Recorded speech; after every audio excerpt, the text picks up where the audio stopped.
timagwira ntchito molimbika,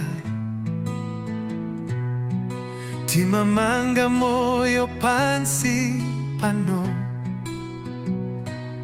Zinthu za dziko timazifuna, koma zonse tizizasiya.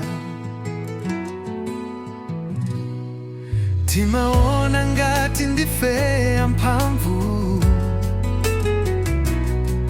tikanyamula chuma chosatha,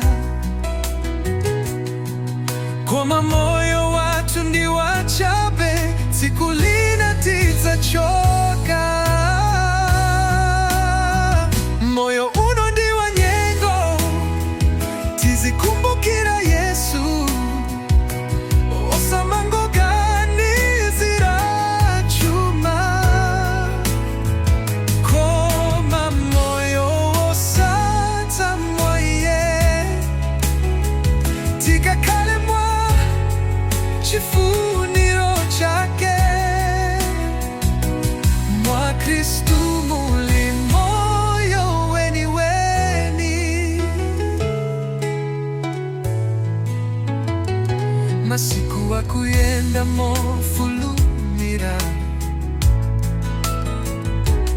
ambiri tikufuna kuchuka, koma uthenga wake udzafuna mtima wodzichepetsa ndiwo khulupirika.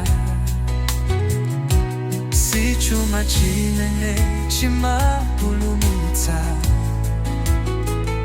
ndipo si nyumba kapena galimoto, koma kukhala mwa Kristu ndicho chuma chochokera kumwamba.